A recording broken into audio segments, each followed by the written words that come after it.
Si Mas Arsyad. Wah, cepet banget. Bener-bener on the go. Baru mencet tombol udah On, keluar langsung.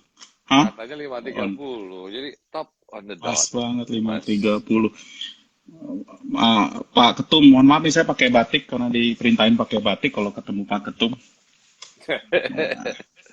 Can you see hear my sound? Bisa ya kedengaran? Ya, Udah. your voice is so nice. Dari jauh nih kedengaran. Jadi Asik. banyak banget Ah. teman-teman. Jadi nih Pak Arsyad nih kita udah. Aku manggilnya Pak Ketum aja ya, biar ini enak ya, Mas Arsyad. Waduh, Mas Pandu, siap. Jadi ini udah mungkin yang kelima, keenam kali ya kita ngelakukan ini. Kebanyakan memang yang leader dan sekarang kita ketemu dengan ketuanya yang leader Indonesia dan juga ketua semua leader Indonesia bernama Pak. Ini abang saya sebenarnya Mas Arsyad nih. Beliau adalah ketua umum Kadin dan kebetulan saya udah 10 tahun kita udah lebih ya, udah 11 tahun saya udah kenal belajar industri energi dan sekarang selama belum setahun ya Mas ya. I think last 6-8 months sebagai ketua umum Kadin. Betul kan? Baru, iya ya, kan Jun ya, waktu itu Josona.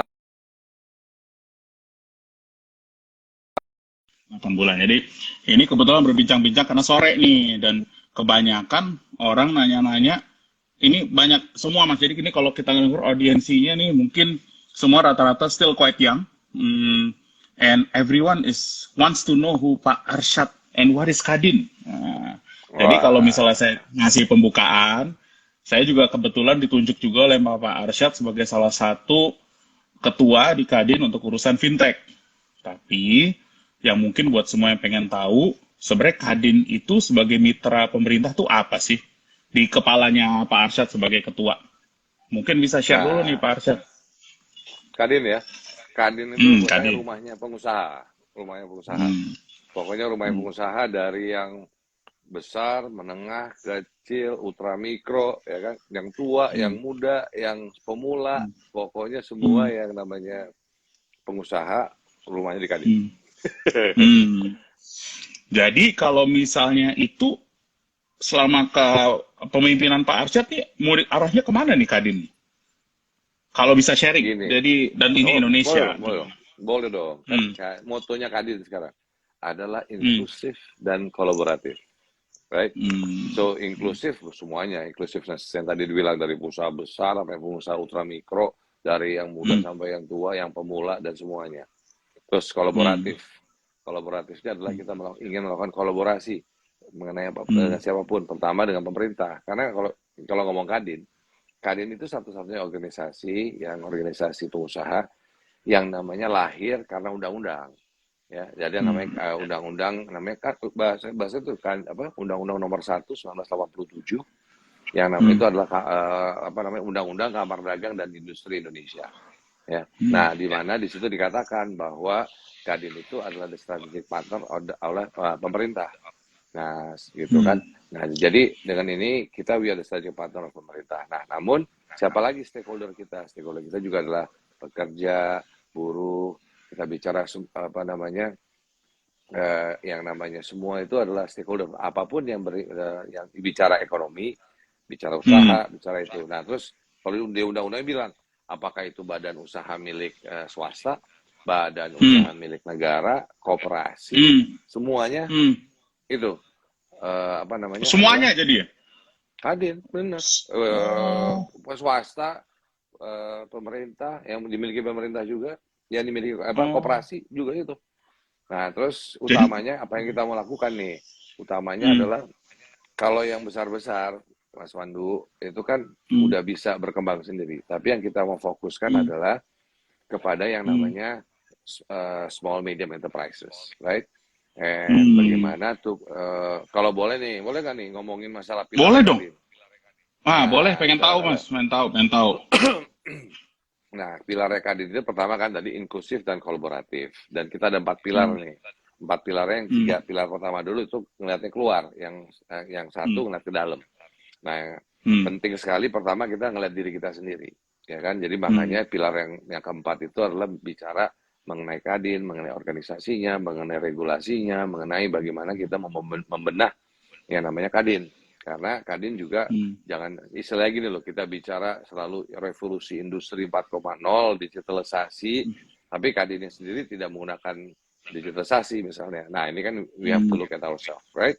And so we have to reorganize ourselves to make sure that we are now living in this new world, ya kan? Nah, yang tiga lagi, yang pertama itu adalah health. Karena apapun bagaimanapun, sekarang ini fokus kita harus memperbaiki bagaimana mengenai kesehatan. Ya, that's number one fokus. Yang dimana dalam kesehatan itu kita bicara bukan hanya ini, kita bicara bahwa industri kesehatan kita bicara. Terus kita bicara juga selain industri kesehatan, kita bicara alat-alat kesehatan. Kau masih ingat kan waktu itu nggak ada masker? Iya, betul. Nah, kita mesti buat sendiri dong di Indonesia masker. Nah, contohnya soal alat kesehatan. Waktu itu rumah sakit juga lebih banyak rumah sakit, lebih banyak klinik-klinik dan lain-lain. Juga khususnya manusianya, lebih banyak dokter, lebih banyak nurses ya kan yang dalam bidang industri itu. Lalu obat-obatan.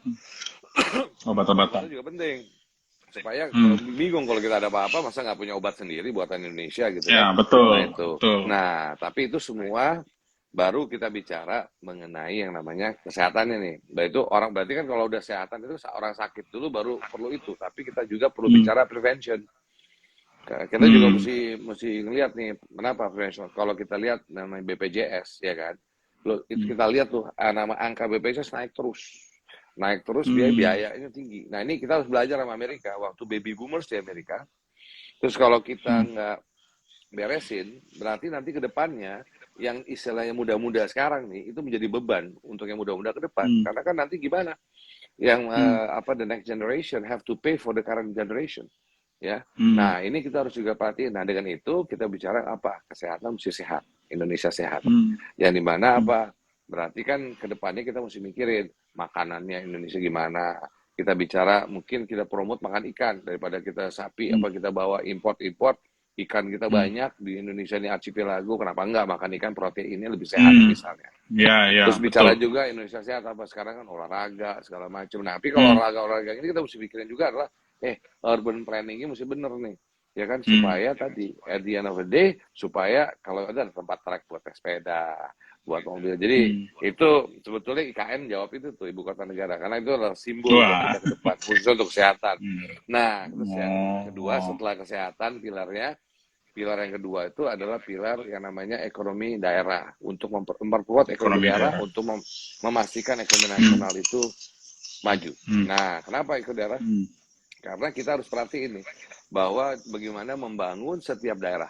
Ya kan, setiap provinsi itu, setiap kabupaten kota, setiap desa itu pasti memiliki kekuatan ekonomi sendiri dan tidak boleh jadi followers, ya kan? Betul. Yang dimana kita sekarang leader. Terus dengan adanya undang-undang Cipta Kerja yang dimana red tape sudah dipotong-potong supaya lebih gampang. Nah ini kan memastikan bahwa gimana bisa membangun usaha-usaha di daerah supaya jangan sampai selama ini kita tuh selalu Java sentris. Nah ini kan kita harus memastikan bahwa pembangunan Indonesia itu merata, bukan hanya di Indonesia, di selainnya di Jawa, tapi di luar Jawa semua, gitu kan? Dan lebih lagi kita mesti memastikan pengusaha-pengusaha jangan dari Jakarta semua, pengusaha-pengusaha di daerah itu mesti ada, mesti banyak di mana-mana daerah. Nah itu kita harus pastikan itu. Lebih lanjut lagi kita pastikan bahwa dengan adanya investasi masuk sekarang ini kan banyak nih Mas Pandu, ya kan kita rekor high hebat sih Pak Bahlil tuh Menteri Investasi membawa masuk dana, terus Pak Menko Pak Luhut ya kan membawa investor masuk ke dalam. Nah ini tapi udah investor ini masuk mau investasi ya kita mesti bilang kepada pengusaha-pengusaha ini yuk masuk tolong dibuat ekosistem. Kita jangan main siasar aja tapi bicara ekosistem, bangun ekosistem di situ supaya lebih banyak lagi pengusaha daerah ya kan, khususnya ya of course SMI sekarang yang mana UMKM yang kecil, menengah semua ini. Nah ini harus kita pastikan bahwa nanti di daerah itu mempunyai diri sendiri dan namanya the center of economy itu bisa bukan hanya di Jawa tapi merata di Indonesia. And it's happening, ya kan? Sekarang di Polowali sudah terjadi, di sekarang di tempat-tempat lain di Indonesia Timur udah mulai investasi masuk. Jadi itu supaya pusat daerah banyak. Itu yang kedua. Yang ketiga, sorry, yang kedua lagi belum selesai. Yang keempat. Enggak. Tadi kan masih kesehatan. Yang kedua nih ekonomi daerah Ya, dan ekonomi nasional. ah, Nah, di sini betul. juga bagian yang dimana kita ingin melakukan transformasi ekonomi kita ke depan dengan keadaan saat ini, yaitu apa? Kedepannya green Apa? economy dan blue economy. Oke, Hmm. nah, that's kan kalau kita siapkan diri supaya bisa green economy dan juga blue economy. Nah, ini is masa depan, right? Tapi semua Hmm. itu juga memastikan revolusi industri kita harus ikutin digitalisasi. Jadi fondasi semuanya digital. Nah, terus lalu yang ketiga adalah entrepreneurship. Bahas ini adalah kewirausahaan dan kompetensi, right? Itu basically number one is to create more entrepreneur, to create more pengusaha. Karena kenapa? Dengan undang-undang cipta kerja sekarang lebih mudah untuk menjadi pengusaha. Nah, Betul. untuk apa? Karena pengusaha itu yang menciptakan lapangan pekerjaan. Dan setelah lapangan pekerjaan ada, barulah kita bisa mengurangi kemiskinan. Nah, hal-hal ini penting sekali. Nah, jadi untuk itu kita mau menciptakan lebih banyak lagi pengusaha, entrepreneur, right? More entrepreneur, better, pemula dan segala macam. Dan sekarang gampang. Nah, itu yang kita harus lakukan. Nah, selain itu, Mas Pandu, kompetensi ini juga penting. Kompetensi kita bicaranya vokasi. Nah, kenapa vokasi? Ada dua nih. Satu, vokasi tackling yang namanya untuk the current market, yaitu apa? Kalau kita bicara revolusi industri 4.0, saya nggak mau apa yang terjadi di Indonesia, kita harus pikirin nih sama-sama. Jangan terjadi namanya revolusi sosial. Kenapa revolusi sosial itu terjadi? Karena sekarang adaptasi teknologi yang ada, yang tinggi. Ini kan kita apalagi sekarang aja udah begini. Pakai Instagram begini, belum pakai Zoom kita meetingnya, segala macam. Digital kan dari mana. Nah, teknologi diadaptasi oleh perusahaan-perusahaan Indonesia dan supaya kita lebih efisien, lebih bisa kompetitif. Tapi konsekuensi yang terjadi adalah pertama, jumlah pekerjaan yang mengurang. Kenapa? Karena udah banyak automation. Itu kita harus hati-hati, ya kan? Yang kedua, skill-nya juga berubah. Kenapa? Industri Ya, ke depan betul juga itu. berubah dan skill-nya berubah. Nah, dengan itu nih vokasi untuk teman-teman kita, untuk saudara-saudara kita yang namanya pekerja dan buruh, ya kan, we live together gitu. Jadi kita harus memastikan teman-teman ini juga bisa reskill, upskill dan lain-lain. Ya. Nah, lebih lagi kompetensi itu juga vokasi lagi, adalah bicara mengenai education system kita.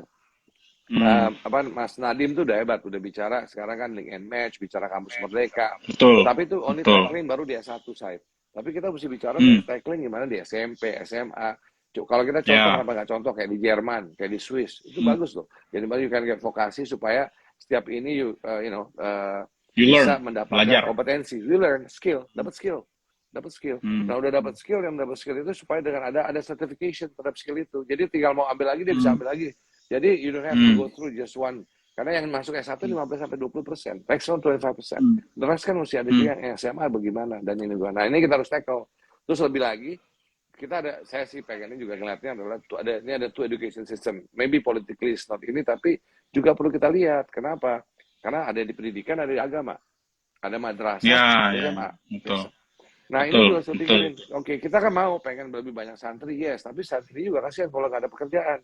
Nggak ada bisa di skillnya. Nah, itu harus diselesaikan dengan vokasi-vokasi ini. Nah, ini juga menjadi yang tadi ketiga itu. Nah, yang keempat of course tadi yang kita dalam. Nah, jadi that's overall main ya, bukan berarti yang lain tidak, tapi semua fondasinya adalah digitalisasi. Kenapa? Karena digitalisasi itu saya percaya dan kita harus percaya itu bahwa pemerataan akan lebih cepat dengan digitalisasi, ya kan? Jadi sebagai contoh deh, kalau sekarang zaman dulu, a few years back, right? Kalau seorang yang namanya bikin batik di Pekalongan atau di satu ini, ya kan? Dia cuma bisa itu, habis itu dia rumah dia bikin, habis itu dia jual di Pekalongan. Tapi sekarang dengan adanya e-commerce, dengan digitalisasi, pasarnya tiba-tiba udah bisa Jawa, bisa Indonesia, bisa dunia, bisa istilahnya ekspor, bisa jualan ke luar negeri. Opening up the market, ya kan? Terus sekarang, nah dengan begitu digitalisasi juga akan mempermudah, transparansi juga terjadi dengan digitalisasi. Dan kalau kita bicara ESG, karena itu bagian dari values yang ada di Kadin sekarang, adalah environment, social, and governance, right? And the governance part, kalau kita bisa lakukan digitalisasi terhadap semua transparansi ada, that's the governance automatically akan ada juga. Jadi saya melihat digitalisasi is a key as a foundation for that. But lebih lagi nih, satu lagi Pak Pandu, Mas Pandu, satu lagi Bro Pandu, ini adalah bahwa perlu adanya value. Kita perlu memastikan our Indonesian values as a foundation, gitu loh. Kenapa? Karena setiap company, entitas, buat saya, punya mission statement, punya apa namanya vision, gitu. Ya, Yang paling setuju penting kalau juga itu. values. You have to define the values, gitu. Nah, kita juga punya Indonesian values, gotong royong, Bhinneka Tunggal Ika, ini Hmm. semua. Nah, ini harus kita preserve, so that Hmm. the values itu akan terus, dan proses Hmm. value kan itu menjadi penting banget buat ke depan. Jadi that's Aku kind of benar, on man, the short, nutshell. gue nanya satu pertanyaan, jawabannya sangat daging. Kalau bahasanya Dedi itu daging. Jadi luar biasa nih, Pak Arsyad nih. Wah, Aduh, kita Pak sebagai pengikut Pandu. sangat senang mempunyai Bapak sebagai ketua. Tapi sebelum kita ini, aku pengen nanya mungkin satu dua pertanyaan lagi. I want to know your values tuh apa sebagai leader? Jadi ya kita nih semua kan Sebagai mungkin leader. jarang yang nanyain gitu. Sebagai leader, what's your values? Nah, kalau values itu saya bicarain ini kepada, I look at myself and I look at it. Number one, I look at this. Ini pertama bicara leadership and I go to values. Right? First, when talk about leadership, saya mikir apa sih yang what I've learned and what I think. Saya bilang itu, saya mengatakan asa. Leadership asa. Asa itu adalah harapan. Jadi sebagai pemimpin harus bisa memberikan harapan. Ya kan? Nah, harapan tuh memberikan kepada subordinate dan juga pada diri sendiri. Karena I mean, ini loh. As we go up to the ladder, as we go up become Betul. CEO ya, tambah lama, tambah atas, kita tambah lonely, ya kan? Betul. You cannot share things sometimes, right? Nah di lonely, nah di sisi itu, you need your own. Gimana? Siapa lagi kalau nggak diri sendiri? Kita sendiri, ya kan, yang melakukan memberikan harapan daripada diri kita sendiri, gitu kan? Nah itu, nah AS-nya ini, A-nya itu, A yang pertama authentic leadership. Saya percaya bahwa that's my value, authenticity. Kenapa?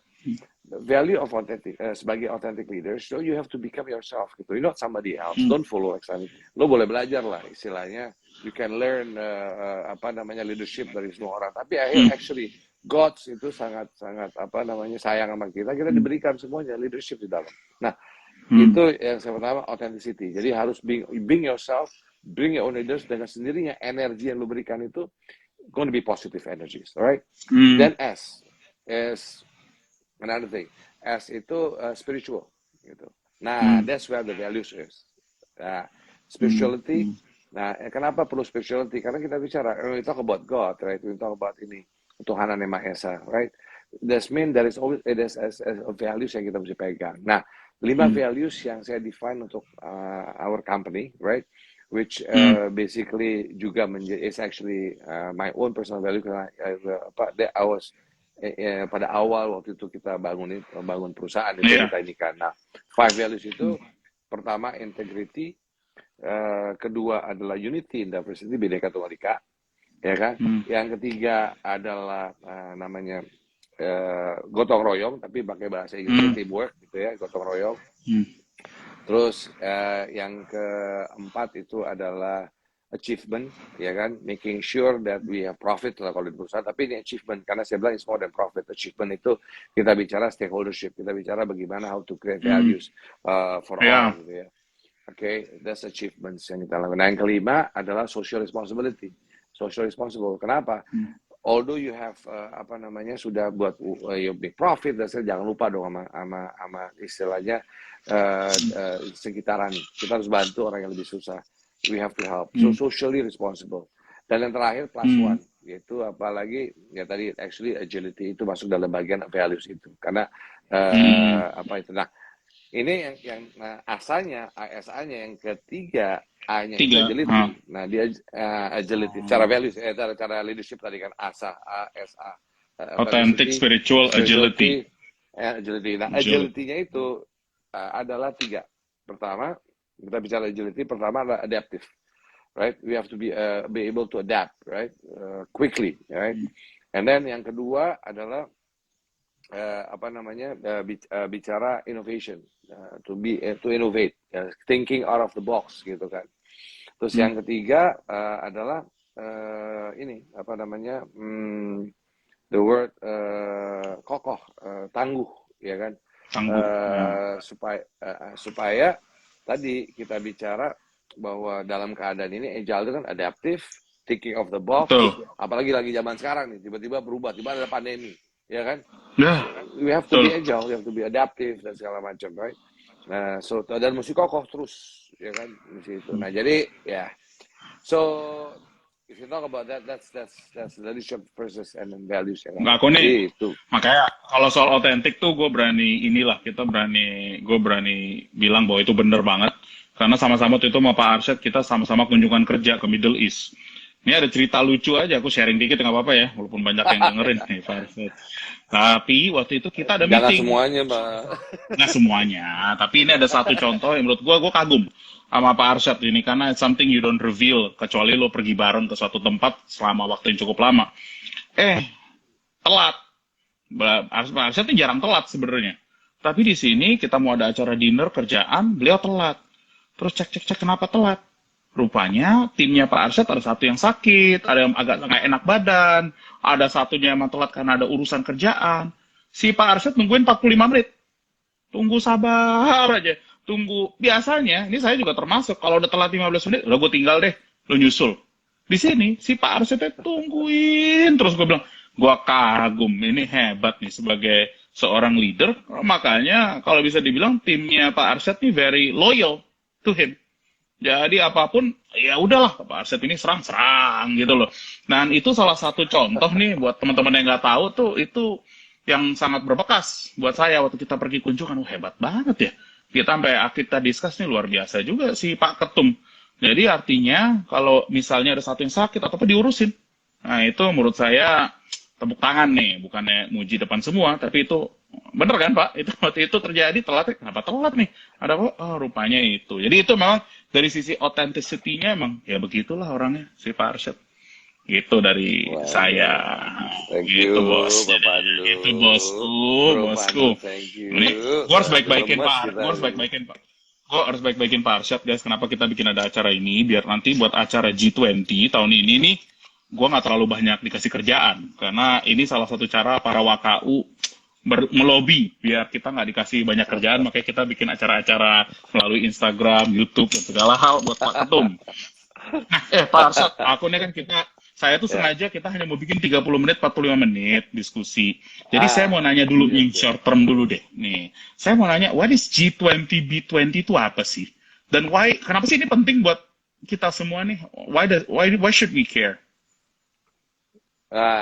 Ini penting. Pertama kita bicara G20 dulu nih sebelum karena related kan ya kita bicara. Pertama G20. Sebagai G20 ini bukan apa-apa. Pertama itu adalah bahwa kan itu adalah G20 itu ada 20 ekonomi terbesar di dunia. Right? Yeah. Basically covering more than 50% of the economy di dunia ini, right? So basically sekarang Indonesia menjadi host dan menjadi presidennya, the presidente, right, of the G20. Yang sangat dan kalau kita bicara ini, kalau bicara 20 aja per hari ini 20 G20, mungkin another 20 years, right, before it comes back to us, right? Nah, tapi kunci yang pertama adalah we are the first emerging country, ya kan, menjadi presiden of the G20. Jadi we have to be very proud, gitu kan. So Pak Jokowi adalah presiden G20 dari emerging country, negara berkembang pertama. That's ini.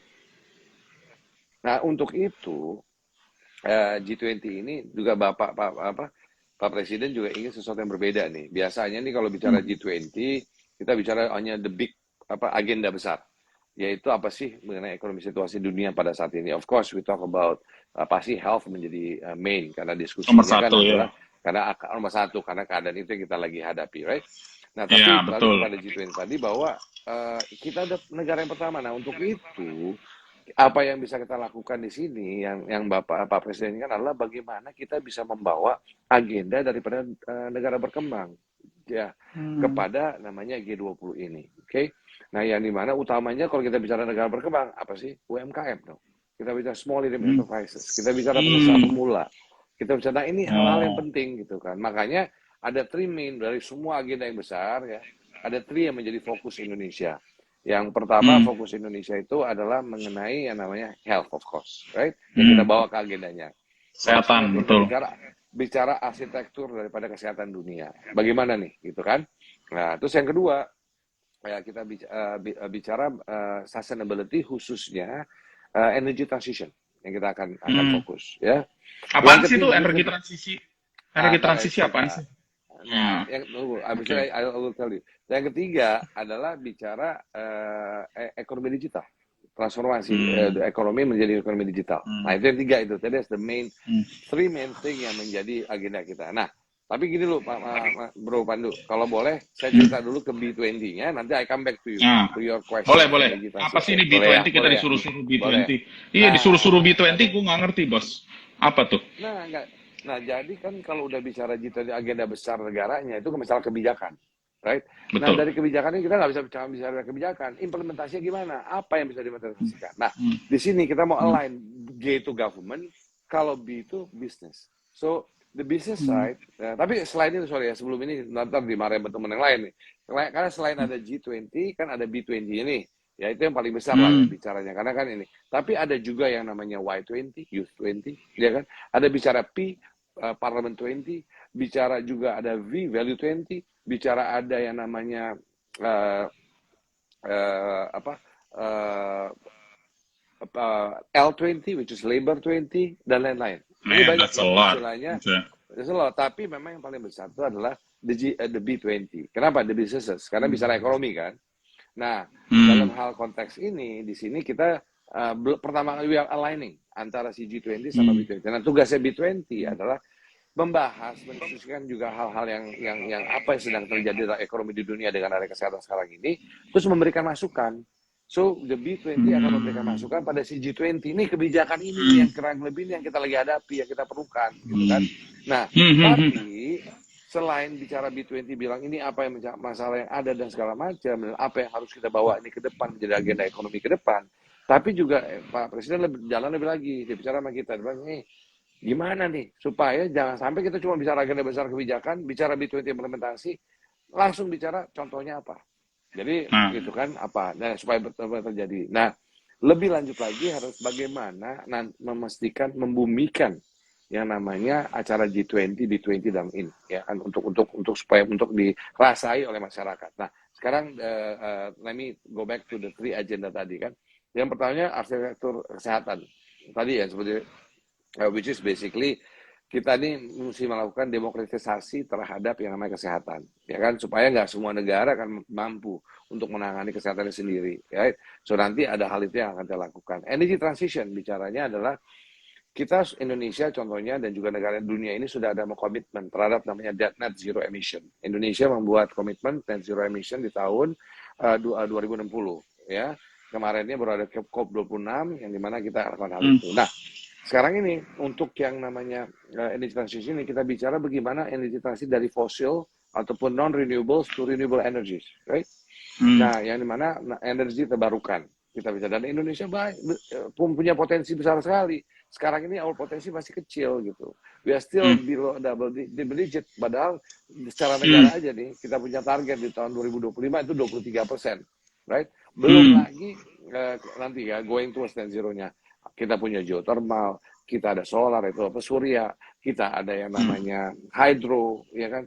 Sekarang lagi bangun pemerintah di mana Kalimantan Utara hmm, misalnya Kaltara itu kan hmm, like one of the best hydro udah renewable murah lagi karena kalau hydro hmm. bicara energi cuma 2 sen 2,5 sen gitu kan, terus Betul, belum bicara betul. lagi wave nantinya kan dan lain-lain. Jadi those are energy transition. Selain energy transition itu juga bicara bagaimana misalnya Hmm. electric vehicles, right?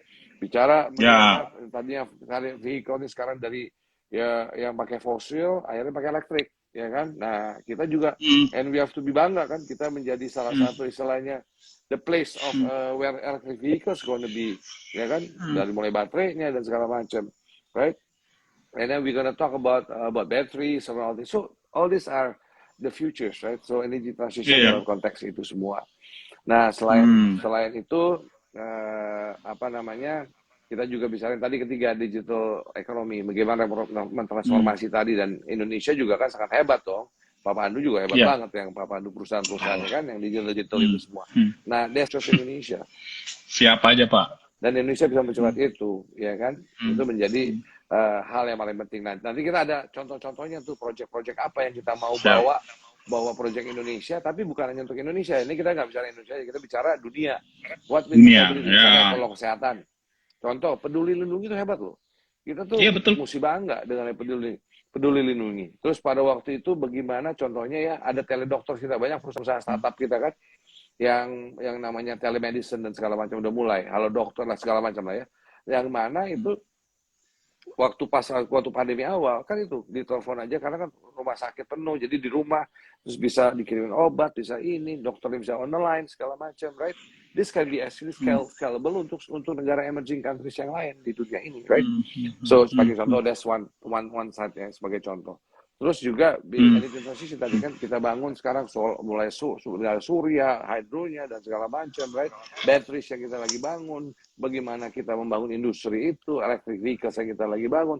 That's also bagaimana two wheelers, membuat contoh supaya we can actually expand it to the world, right? And can be used and see how, and also belajar dari semua belajar. And then of course digitalization. Saya rasa everybody in the world is looking at Indonesia, right, Pak Pandu? Yeah, betul. Itu Bro Pandu. That's in a nutshell lah, kurang lebih, ya kan? Nah, tadi satu lagi nih, membuminya, ya kan?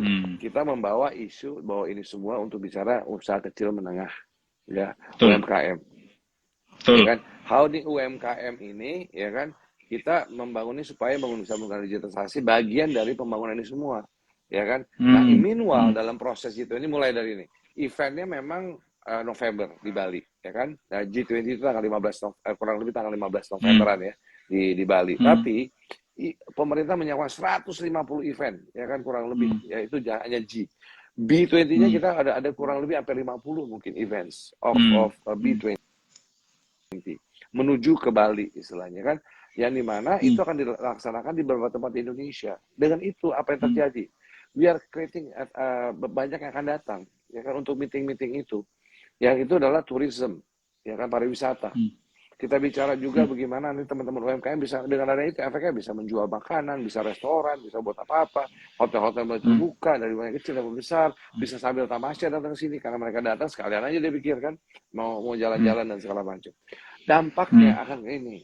Dan apa namanya, kita bicara juga bagaimana kepentingnya membangun UMKM tadi kan.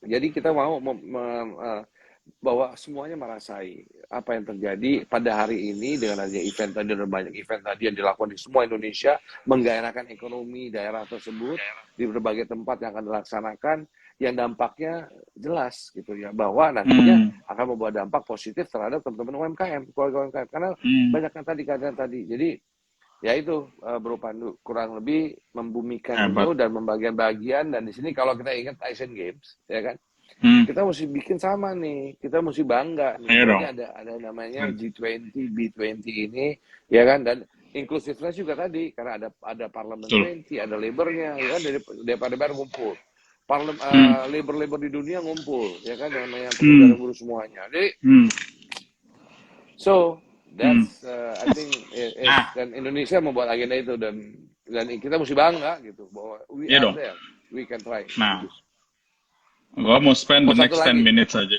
Apa? A big event after the pandemic yang kita harapin dulu jadi endemi sekarang, ya kan, boleh kita endemic gitu. Keren. Ya. Betul.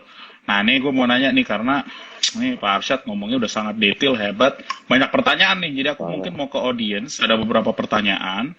The next 10 minutes maybe spend on the audience question. Nah, ini ada anak muda nanya, Pak, apa sih role of students mahasiswa untuk mewujudkan Indonesia Emas 2045? What can they do? What should they do? Right? What can they do? What should they do now? Untuk bisa ke depan ini 2045 tinggal 20 tahun.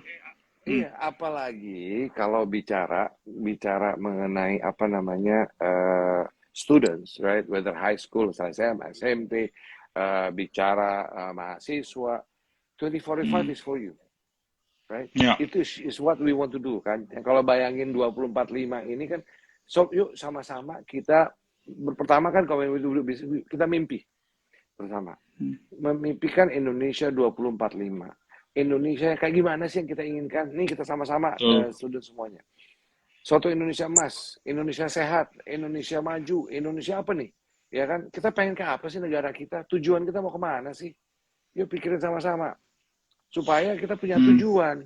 Supaya kita sepakati tujuan kita. Penting sekali loh. Karena tujuan ini adalah untuk siapa? Untuk the young generation. Kan kalau bicara Hmm. SM 2045, which is what, 20 years from now, 23 years from now. Hmm. Bicara 20 Hmm. tahun sekarang, kalau yang sekarang di SD aja, ya kan, Hmm. baru lahir itu, kalau baru lahir hari ini, itu 23 Iya, years, 23 years gitu loh, ya kan, iya. 2023. Nah, itu Hmm. nanti generasi itulah yang harus dimikirkan. Jangan sampai, kita harus mikir bersama, bagaimana jangan sampai tadi contoh, biaya Hmm. BPJS.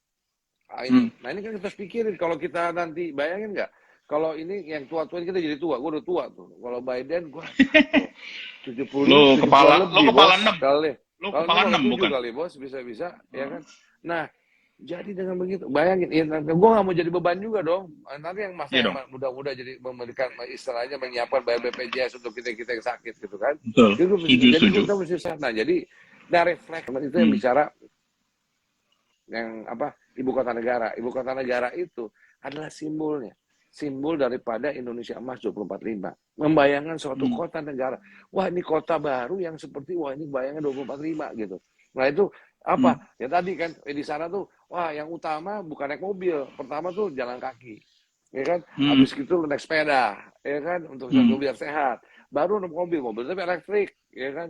Hmm. Bayangin gitu. Nah, jadi anak-anak muda sekarang look at that and lihat ke depan juga bagaimana Anda bagian, you have to contribute, ya, melihat bagaimana kita mau tujuan Indonesia mau kemana bersama-sama. Habis Hmm. gitu, how can you contribute to that? Right? Apa? Hmm. Dengan sekolahnya ambilnya. Oke, kalau ke depan mau apa? Digitalisasi. Apa nih? Industri apa? Mau apa? Oh, ke depannya kesehatan. Oh, saya pengen jadi dokter. Oh, saya maunya nantinya membangun sesuatu industri, ya kan, industri kesehatan ini belajar apa, AI untuk itu, scientific untuk apa, biochemistry dan lain-lain. Jadi ya bagian dari kontribusi itu adalah actually if you are thinking of that dan saya ingin berkontribusi di sana, ya sekolahnya ke sana, belajarnya ke situ, Ya. and be part of it. And this is for you actually. Hmm. Jadi ini sekarang nih ada masalah juga nih Pak. Mungkin you can share on this. Dimana banyak sekali kan kita yang ngomong soal investasi. Dan sekarang banyak sekali nih mulai nih investasi bodong melalui sosial media yang juga membilang, biar bisa cepat kaya. Karena kaya itu buat anak-anak muda sekarang tuh dianggap sukses. Nah, sebenarnya aku pengen tahu sebenarnya sukses, what does that mean for you? Dan apa sih kita bisa perlu tahu? Ini anak-anak muda nih semua, di kepala umur 27, if you know di bursa pasar modal, paling banyak tuh semua anak umur 26, 27 tahun. Dan Ya. semua ya antara setengah menabung, tapi ada juga setengah investasi. Saya selalu bilang ini semua berjenjang bertahap. Tapi jujur mungkin karena saya juga ya masih muda juga, orang kadang-kadang ya setengah percaya setengah enggak. What does it mean sih sukses for you, Pak? Dan kepada adik-adik kita, what can you share with them? Karena ini jujur sekarang masalah cukup besar nih. Udah mulai banyak yang ada apa social media atau apa ditangkepin karena banyak rupanya it's a Ponzi scheme essentially. So mungkin bisa share juga Pak di sini. Nah, di sini kita apa, gini, pertama ya, bahwa walaupun memang a lot of negative things happen, ya misalnya contoh lah yang terjadi di crypto sekarang ini kan ya, dan Hmm. Ponzi things yang ada dengan mengupayakan menggunakan digitalisasi. Tapi juga pertama kita jangan sampai salah nih, bahwa in anything there's always a positive and a negative, right? Betul. Nah, yang harus kita lihat bahwa yang negatifnya bagaimana kita atasi itu, ya. Tapi bukan berarti menutup, mengatakan jangan lagi ada kripto, jangan ada lagi usaha-usaha ini, nggak bisa, karena itu adalah bagian dari proses pengembangan, ya kan, inovasi ke depan yang harus kita hadapi. Tapi being responsible itu yang menjadi kunci, right? Being responsible of that. Nah, kalau bicara itu adalah bagaimana memastikan kita bersama nih jangan bahwa semua itu dinilai pertama, makanya tadi balik kepada values yang saya katakan awal. If you have values dan tidak mempersilahkan dan being responsible, mestinya nggak terjadi itu. Nah, di sisi yang lain tadi bicara sukses. Sukses itu ataupun saya melihat sukses itu kayak happiness ya, sukses, dan juga suatu sukses itu sesuatu sukses bukan berarti hanya kaya ya. Tapi bukan kaya nih, mengatakan kaya, yes kaya, tapi bukan berarti kaya uang gitu. Jadi bicaranya adalah bisa kaya ide, kaya yang namanya dengan melakukan impactful social thing pada dalam social thing. Jadi kaya diri itu bukan hanya materi. Kaya diri itu adalah juga knowledge. Kaya diri itu adalah juga bicara yang namanya tadi doing something for the goodness of others. Bicara kaya itu adalah being able to innovate. being kaya itu that's all kekayaan. Jadi jangan bicara hanya Hmm. materi dan uang saja. Karena apa? Hmm. Remember this, right? There's no easy way in life, right? Life is Hmm. hard, it's not easy, right? Hmm. Bicara itu kalau kita ngelihat tuh Ya ngelihat orang bener lain itu. paling mudah gampang, jangan. Iya. Because biasanya kalau dapat cepet hilang cepet, right? Nah, itu bener banget tuh. Okay, you lose it, right? So Hmm. dengan begitu, we have to make sure juga waktu kita being investing dan segala macam, jangan be a follower first.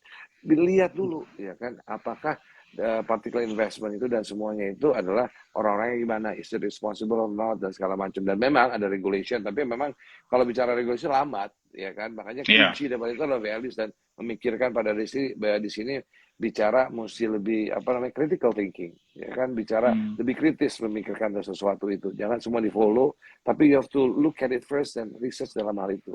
Nah terus kalau bicara the current thing tadi bicara kan Hmm. untuk cepat kaya cepat ini, no please let's do it, jangan sampai gini kalau tiba-tiba you have to think, Hmm.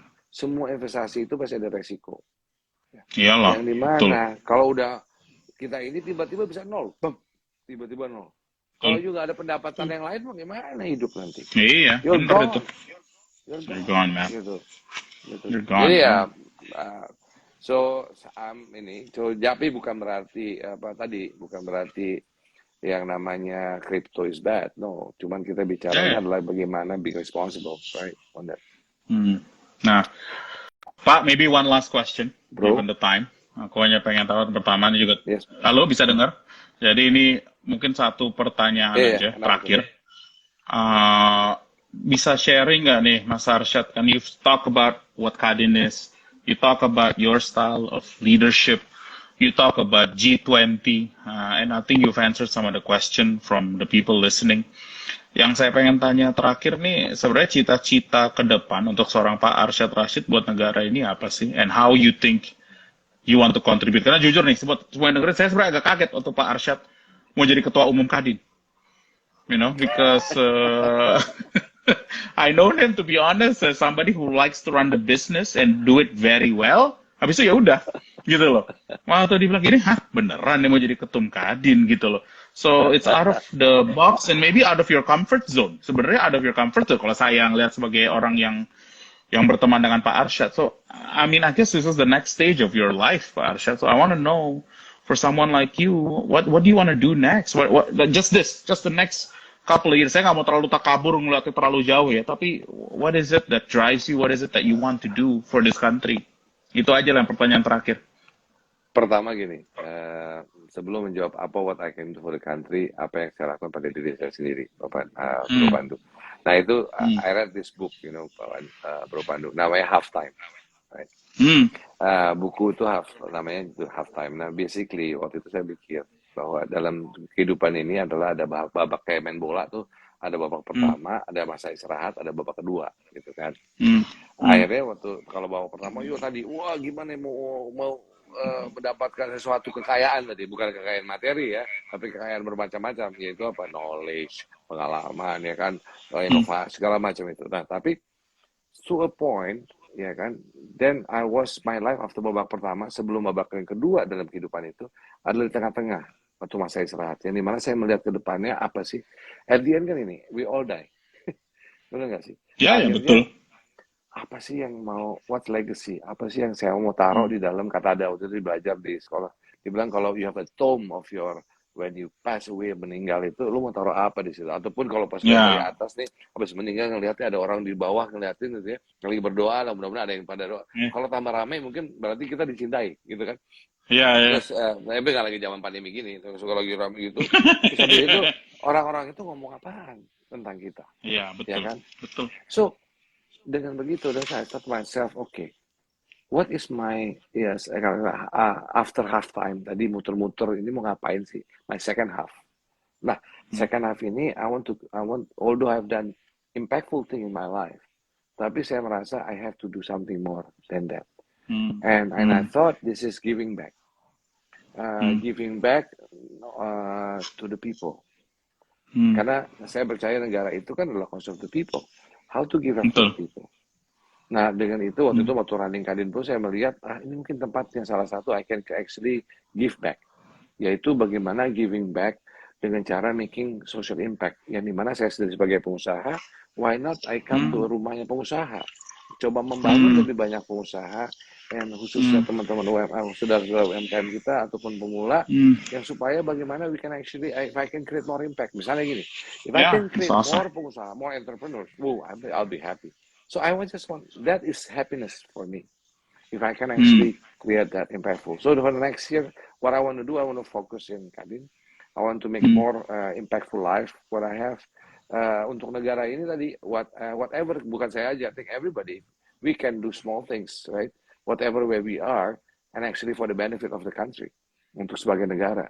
Sebagaimana kita bisa Hmm. melakukan ini. Dan what I can do, Hmm. one more is, saya merasa bahwa kita ini perlu ada arah. Kalau kayak bus tadi, perlu nih jurusannya kita mau kemana.